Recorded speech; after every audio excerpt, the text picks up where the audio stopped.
Hello everyone, this is Shashank. आज की इस वीडियो में लॉ ऑफ टॉट के बारे में पढ़ने वाले हैं और ये पार्ट 2 वीडियो है। इससे पहले पार्ट 1 भी ला चुका हूँ मैं, जिसमें मैंने आपको लॉ ऑफ टॉट के बारे में बताया था, इंट्रोडक्शन दिया था और कुछ मैगजीन बताए थे और उनके डिफेंस बताए थे। वो काफ़ी लंबी वीडियो थी, तो वो सब मैं इस वीडियो में रिपीट नहीं करने वाला, क्योंकि इस वीडियो की लेंथ काफ़ी हो जाएगी। तो उस वीडियो का जो लिंक है वो ऊपर आई बटन में मिल जाएगा। तो आपने अभी तक वो ना देखी हो तो पहले जाके उसे देखें, फिर आके इसे देखें, तभी आपको कॉन्सेप्ट पूरा समझ में आएगा। और इस वीडियो में मैं vicarious liability, strict liability, absolute liability, जो कुछ टॉपिक्स हैं, ये सारे टॉपिक कवर करूंगा और ये वीडियो काफ़ी इंपॉर्टेंट होने वाली है। और इस वीडियो के साथ ही मैं लॉ ऑफ टॉट का जो टॉपिक है वो यहाँ पे खत्म कर दूंगा। तो इस वीडियो को लास्ट तक और ठीक से समझ के देखना। First topic is vicarious liability. अब इस लायबिलिटी का मतलब होता है कि टॉट किसी ए पर्सन ने करा होता है, लेकिन उसके लिए लायबल हम किसी बी पर्सन या सी पर्सन को ठहराते हैं। ऐसा क्यों होता है वही हमसे पढ़ने वाले हैं। जो फर्स्ट है liability of master for the टॉट ऑफ हिज सर्वेंट। अब किसी सर्वेंट के द्वारा किया गया टॉट को हम उसके मालिक को भी लायबल ठहरा सकते हैं। अब second, liability of partner of each others taught. अब दो पार्टनर है, 3 पार्टनर, कितने पार्टनर्स हैं, अब उनमें कोई ऐसा एग्रीमेंट है या कॉन्ट्रैक्ट है जिसके बाद अगर कोई पार्टनर कोई टॉट करता है तो उसकी प्लेस पे हम किसी और पार्टनर को भी उस टॉट के लिए लायबल ठहरा सकते हैं। और तीसरा है liability of a principal for the टॉट ऑफ हिज एजेंट। अभी प्रिंसिपल कौन है, एजेंट कौन है, अब वो मैं आपको एक्सप्लेन करने वाला हूँ। जैसे मैंने आपको बोला प्रिंसिपल एंड एजेंट, ठीक है। अब कोई भी पर्सन किसी दूसरे पर्सन को अपॉइंट करता है उसका काम करने के लिए, या टू रिप्रेजेंट हिम और टू लाइक एक्ट हिम, मतलब कि यहाँ पे ए पर्सन ने बी को अपॉइंट किया या तो उसको रिप्रेजेंट करने के लिए या उसका कुछ काम करने के लिए, टू एक्ट लाइक हिमसेल्फ। तो इसमें जो पर्सन उसको अपॉइंट कर रहा है वो कहलाएगा प्रिंसिपल, और जो पर्सन वहाँ पे अपॉइंट हो रहा है जो उसके लिए काम करेगा उसे बोलेंगे एजेंट। तो ये है प्रिंसिपल एंड एजेंट। तो चलो एक बार मैं आपको दोनों की एक डेफिनेशन बता देता हूँ। तो प्रिंसिपल होता है when a person appoints another to do any act for him और represent him in dealing with third persons so as to bind himself by the acts of such another person. Such a person is called the principal. अब आते हैं agent पे। An agent is a person employed to do any act or to another or to represent another in dealing with third persons. Thus, an agent establishes a link between such another person or the third person. Now let's talk about some general rules of law of agency. The first maxim is qui facet per alium facet per se. This maxim literally means that the act of the agent is the act of the principal. अब इसका मतलब है कि जो act है agent का वो act कहलाता है प्रिंसिपल का, क्योंकि जो प्रिंसिपल है वो उसने तो उसको रिप्रेजेंट करने के लिए वहाँ पे उसको अपॉइंट किया है। तो जो एक्ट प्रिंसिपल का होगा वही एक्ट एजेंट का होना चाहिए, और जो एजेंट एक्ट कर रहा है वो रिप्रेजेंट कर रहा है अपने प्रिंसिपल को। तो इसी में नेक्स्ट पॉइंट पे आता है the principal is liable for all the acts done by the agent only during the course of agency. अब during the course of agency मतलब जो उसका टाइम पीरियड है काम करने का, और उस टाइम के पीरियड के बीच वो कुछ भी ऐसा काम करता है तो उसके लिए प्रिंसिपल ही जिम्मेदार ठहराया जाए। ये कहता है क्यू फेसिट पर एलियम फेसिट पर से। अब इसमें नेक्स्ट पॉइंट है जो प्रिंसिपल खुद कर सकता है या कोई एक्ट जो प्रिंसिपल खुद कर सकता है तो वो एक्ट उसका एजेंट भी कर सकता है, एक्सेप्ट उसका कुछ पर्सनल बिहेवियर्स या उसका कुछ पर्सनल एक्ट्स के एक्सेप्शन को छोड़ के। अब विकेरियस लायबिलिटी में ही सेकंड पॉइंट आता है मास्टर एंड सर्वेंट। अब इसमें ये कहा जाता है कि कोई सर्वेंट अगर कोई रॉन्गफुल एक्ट करता है in the course of employment तो इसके लिए हम मास्टर को भी, जो उसका मास्टर होगा, हम उसे भी उतना ही लायबल ठहराएंगे जितना उस सर्वेंट को। और इसका मैक्सिम है रिस्पोंडेंट सुपीरियर, यानी कि let the principal be liable. पर इसकी भी कुछ कंडीशंस हैं, जैसे कि जो टॉट है वो सर्वेंट से ही कमिट किया गया हो, और सेकंड जो टॉट है वो सर्वेंट के द्वारा किया गया हो और in the course of employment में ही किया हो। हमने विकेरियस लायबिलिटी कंप्लीट कर लिया है। अब कुछ फेमस केसेस में नजर डालते हैं। Liability of master for different types of torts committed by servant.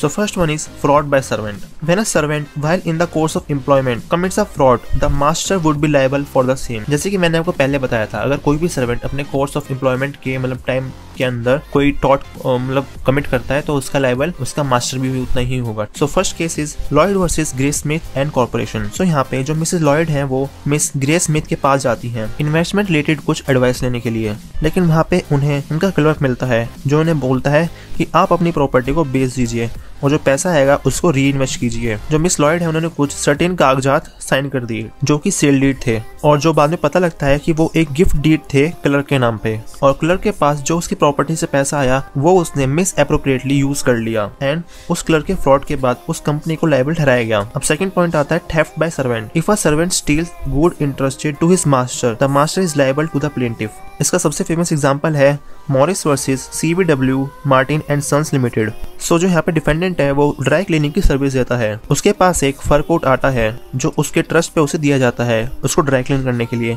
पर उन्हीं का एक सर्वेंट उसे चुराकर भाग जाता है। And held the defendant was liable for the theft of the servant, और इसलिए जो सर्वेंट के द्वारा की गई चोरी को जो उसने अपने कोर्स ऑफ एम्प्लॉयमेंट में की थी, इसलिए उसके मालिक को यहाँ पे दोषी ठहराया गया। अब थर्ड पॉइंट आता है मिस्टेक ऑफ सर्वेंट। अब यहाँ पे कोई सर्वेंट के द्वारा की गई गलती पे जो नुकसान होता है उसके लिए मालिक भी उतना ही लायबल होता है, तो उसको यहाँ पे मैं स्किप कर देता हूँ। अब बात करते हैं उन एक्ट्स की जहाँ पे सर्वेंट ने कुछ गलत काम तो किया होता है लेकिन वहाँ पे मास्टर की कोई लायबिलिटी नहीं बनती है। Non liability of the master for the acts of the servant. So first example यहाँ पे फर्स्ट केस जो है काफी फेमस है, Beard versus London General Omnibus Corporation. तो यहाँ पे क्या होता है, एक बस का ड्राइवर डिनर करने के लिए गया होता है और वो वहाँ से जाने से पहले उस बस की कस्टडी कंडक्टर को सौंप देता है। उसके बाद कंडक्टर उस बस को टर्न करने की सोचता है ताकि वो रिटर्न जर्नी के लिए रेडी रहे, और ऐसा करने में वो नेग्लिजेंटली एक पैसेंजर को नॉक कर देता है। Held the master was not liable as a conductor acted outside the course of his employment. तो यहाँ पे जो मास्टर है, जो ड्राइवर हम कह सकते हैं, वो इस केस में बिल्कुल भी लायबल नहीं है। पहली बात, उस बस कंडक्टर को बस की वहाँ पे उसने देखभाल करने को रखा था, उसको वहाँ पे उसने उसको चलाने को नहीं बोला था। यहाँ पे उसका कोर्स ऑफ एम्प्लॉयमेंट के बाहर जाके उसने कुछ काम किया है, ठीक है, उस बस को उसने चलाया है और वहाँ पे उसने उसे टर्न करने की कोशिश की है। Now let's talk about the second case, Sitaram versus Shantanu Prasad. अब इस केस में क्या होता है, जो सीताराम है वो एक पर्सन मोहम्मद यूकुब को अपनी गाड़ी चलाने के लिए एज टैक्सी दे देता है, जिसके बाद वो ड्राइवर एक क्लीनर अपॉइंट करता है और एक दिन बाद जो ड्राइवर है वो क्लीनर को सीताराम की कार यूज करने के लिए अलाउ कर देता है ताकि वो उसे ड्राइविंग टेस्ट में यूज कर सके। और टेस्ट के दौरान जो क्लीनर है वो एक स्पेक्टेटर को चोट पहुंचा देता है, जिसके बाद and it was held liable that the owner was not liable for he had not authorised the driver to employ strangers. अब इसमें क्या होता है कि इस केस में जो ओनर है, जो उसका जो कार का ओनर है, वो इसमें लायबल नहीं है क्योंकि ये जो एक्ट है वो आउट ऑफ एम्प्लॉयमेंट में हुआ है। एंड सेकेंडली, जिस टाइम पे एक्सीडेंट हुआ तो वो उस वक्त मास्टर का काम नहीं कर रहा था, जिसकी वजह से ये outside the scope of employment कहलाएगा। अब बात करते हैं थर्ड पॉइंट की, liability of the employer for the acts of an independent contractor. अब इसमें क्या होता है, अगर कोई भी पर्सन जो एम्प्लॉयर है यानी कि जो दूसरे पर्सन को अपॉइंट करता है वो एम्प्लॉयर कहलाता है। अब वो किसी इंडिपेंडेंट कॉन्ट्रैक्टर को अपॉइंट करता है, ठीक है, अगर उससे कोई टॉर्ट होता है, उससे कोई टॉर्ट कमिट होता है तो उसके लिए भी लायबल जो है वो एम्प्लॉयर ही ठहराया जाएगा। अब जनरली क्या होता है, इंडिपेंडेंट कॉन्ट्रैक्टर के टॉर्ट के लिए एम्प्लॉयर को लायबल नहीं ठहराया जाता, लेकिन हाँ इन दो केसेस में एम्प्लॉयर लायबल ठहराया ही जाता है। जैसे कि जो एम्प्लॉयर है उसने खुद इलीगल एक्ट करने के लिए उसे ऑथोराइज किया हो, और दूसरा है जो उसने इंडिपेंडेंट कॉन्ट्रैक्टर को काम दिया है उसके वजह से कोई भी डेंजर अराइज होता है तो उसके लिए वही जिम्मेदार होगा। अब इसका सबसे फेमस एग्जांपल है टेरी वर्सेस एस्टन। अब एक पर्सन को अपने घर के बाहर एक लैम्प ठीक कराना था, जिसने उसके लिए एक इंडिपेंडेंट कॉन्ट्रैक्टर को अपॉइंट किया, जिसने लैम्प बहुत ही नेग्लिजेंटली तरीके से फिक्स किया जो उसके घर के बाहर फुटवे पे लटक रहा था। वो वहां से गिर जाता है और एक राह चलते व्यक्ति को चोट लग जाती है। And it was held that the person who got the lamp fixed was liable. तो इसके बाद जो पर्सन ने उस लैम्प को ठीक करवाया था उसको इस चीज के लिए लायबल माना जाता है। अब यहाँ बात करने वाले हैं स्ट्रिक्ट लायबिलिटी के बारे में। किसी पर्सन को किसी काम के लिए लायबल ठहराया जाता है, हालांकि उसने वो काम नहीं किया होता है और ना ही उसकी उसमें कोई नेग्लिजेंस होती है, स्टिल उसे उस काम के लिए वहाँ पे लायबल ठहराया जाता है। And in such a cases जो डिफेंस होता है इनएविटेबल एक्सीडेंट, वो भी इसमें वैलिड डिफेंस नहीं होता है। So it is known as the principle of strict liability. तो चलिए इसे समझने के लिए लेते हैं एक अच्छा सा एग्जाम्पल, जो एक बहुत ही famous case, Reynolds versus Fletcher. इसमें जो पर्सन होता है ए, वो एक मिल का ओनर होता है, वो एक कॉन्ट्रैक्ट को अपॉइंट करता है ताकि वो उसके जो एरिया है लैंड का उस पे एक रिजर्वेयर बना सके जिससे उसकी मिल को पानी मिल सके। While digging and constructing the reservoir, तो वहाँ पे रिजर्वेयर को बनाते हुए जो वहाँ पे खुदाई कर रहा होता है और उसे बना रहा होता है, तो वहाँ पे उस जमीन के नीचे कुछ शाफ्ट्स होते हैं जो यूज में नहीं होते, वो उन्हें नोटिस करना भूल जाता है और उन्हें ब्लॉक भी नहीं करता। शॉर्टली आफ्टर जब वहाँ पे कुछ टाइम बाद वहाँ पानी भरा जाता है तो वहाँ से पानी बहते हुए बी जो प्लेंटिफ है उसके कोल्स माइंस में चला जाता है, जिससे बी को भारी नुकसान होता है। And held A was liable in the respect of damage caused to B, even though the damage was caused not due to the negligence of A, but due to the negligence of independent contractor.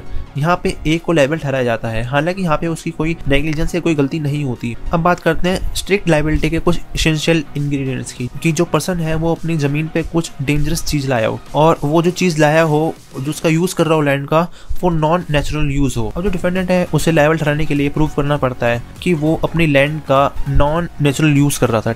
वो अपनी जमीन पे कुछ बहुत खतरनाक चीज लेके आया था जो एस्केप कर गई और उसे काफी नुकसान हुआ है। अब इसमें भी कुछ एक्सेप्शंस होती हैं, जैसे कि फर्स्ट है एक्ट ऑफ गॉड, सेकंड है consent of plaintiff and third is plaintiff's own fault. तो बात करते हैं फर्स्ट वन की, जो है एक्ट ऑफ गॉड। इसमें क्या होता है, ना ही प्लेंटिफ की गलती होती है ना ही डिफेंडेंट की गलती होती है। इसमें कुछ सुपरनेचुरल फोर्सेस इन्वॉल्व होती हैं जिससे किसी का नुकसान हो जाता है। अब बात करते हैं कि कंसेंट ऑफ द प्लेंटिफ। अब इसमें क्या होता है कि जैसे कि दो पर्सन है ए एंड बी, अब वो दोनों एक दूसरे से कंसर्न होकर कोई डेंजरस चीज किसी की लैंड पे लेके आते हैं, चाहे वो ए हो, और उसके बाद अगर वो चीज वहां से एस्केप करके किसी दूसरे को नुकसान पहुंचाती है तो दूसरा फर्स्ट वन को लायबल नहीं ठहरा सकता। अब तीसरा है प्लेंटिफ्स ओन फॉल्ट। अब इसमें यह होता है कि जो प्लेंटिफ होता है उसकी गलती से उसका नुकसान हुआ होता है, इवन दो जो डेंजरस चीज है दूसरे के लैंड पे है, ये प्लेंटिफ की गलती है कि वो उसकी गलती से उसे नुकसान हुआ है। और इस केस में rule of Rylands versus Fletcher ये भी अप्लाई नहीं होता है। इसका सबसे फेमस एग्जांपल है Ponting versus Noke. There was a poisonous tree on the defendant's land. अब डिफेंडेंट के लैंड पे एक काफी जहरीला पेड़ होता है। अब प्लेंटिफ का घोड़ा डिफेंडेंट की लैंड में जाके वो पेड़ का पत्ता खा लेता है जिसकी वजह से उसकी मौत हो जाती है। तो इस केस में जो प्लेंटिफ है वो डिफेंडेंट को लायबल नहीं ठहरा सकता, क्योंकि इस केस में ना ही वो पेड़ हिलाए, प्लेंटिफ का घोड़ा खुद चल के उसके लैंड पे आके उसने वो किया है एक्ट। तो इस केस में जो प्लेंटिफ है वही लायबल ठहराएगा। अब इस केस में चौथा जो एक्सेप्शन होती है वो है wrongful act of third party. इसमें क्या होता है, ना ही ए ना ही बी की गलती होती है और ना ही कोई सुपरनेचुरल फोर्स इन्वॉल्व होती है। इसमें कोई थर्ड पर्सन आके कुछ एक्ट ऐसा करता है जिसकी वजह से उन्हें नुकसान होता है, चाहे ए को नुकसान हो चाहे बी को नुकसान हो।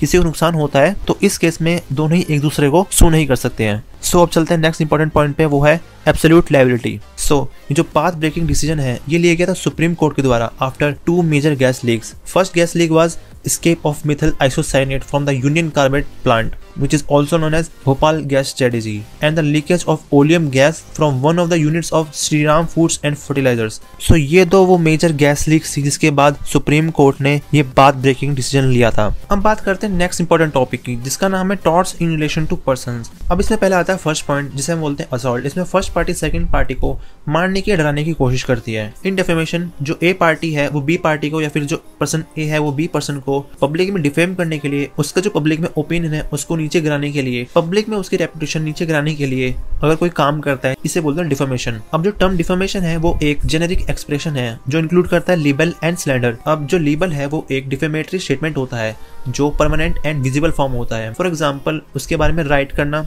पिक्चर, प्रिंटिंग या फिर उसका statue. A slander is a defamatory statement made by spoken words tending to injure the reputation of another. Thus, libel is defamation addressed to the eyes and slander is defamation addressed to ears. A slander is a defamatory statement made by spoken words tending to injure the reputation of another. आपने देखा होगा यहाँ पे defamation में दो generic expression आते हैं, पहला लिबल एंड दूसरा स्लैंडर। अब बात करते हैं डिफेमेशन की एसेंशियल्स क्या क्या होने चाहिए। जो स्टेटमेंट है वो डिफेमेटरी होनी चाहिए ताकि पब्लिक में उसकी जो रेपुटेशन है वो कम हो जाए, या फिर सोसाइटी के मेंबर्स की आंखों में उसकी जो राइट थिंकिंग है वो थोड़ी कम हो जाए। जो डिफेमेटरी स्टेटमेंट है वो प्लेंटिफ से रिलेटेड होनी चाहिए। अब जो वो स्टेटमेंट है वो पब्लिक में पब्लिश भी होना चाहिए। अब पब्लिश किसी भी तरह हो सकता है, चाहे न्यूज़पेपर में चाहे आर्टिकल्स में। अब जो डिफेमेटरी मैटर है वो किसी भी फॉर्म में हो सकता है अदर देन न्यूज़पेपर आर्टिकल्स और मैगजीन्स। और इसमें जो सबसे इंपॉर्टेंट बात है वो ये है कि वो पब्लिक होना चाहिए। अगर आप उस पर्सन को जाके प्राइवेटली उसको कुछ उल्टा सीधा बोलते हैं या उसको आप डिफेम करने की कोशिश करते हैं इन प्राइवेट, तो ये डिफेमेशन नहीं कहलाया जाएगा। So in defamation there are some defences, ठीक है। तो फर्स्ट वन इज ट्रूथ। अब इसमें जो डिफेमेटरी स्टेटमेंट है अगर वो ट्रू है सो ये डिफेमेटरी स्टेटमेंट नहीं कहलाएगा। नंबर 2, जो स्टेटमेंट है वो फेयर एंड बोनाफाइड कमेंट है, यानी कि सबकी भलाई के लिए लिया गया और वो फेयर हो। इस सिचुएशन में भी जो स्टेटमेंट है वो पब्लिक इंटरेस्ट में लिखा गया है, सो इस सिचुएशन में भी डिफेमेशन एग्जिस्ट नहीं करेगा। सो गाइज यहाँ पे हमारा होता है लॉ ऑफ टॉर्ट्स का टॉपिक खत्म। आई होप आपको ये पूरे टॉपिक समझ में आए होंगे। अगर आपको नहीं आए तो प्लीज़ मुझे नीचे कमेंट्स में ज़रूर बताएं। अगर आपको ये वीडियो अच्छी लगी हो तो लाइक करें। And thanks for watching.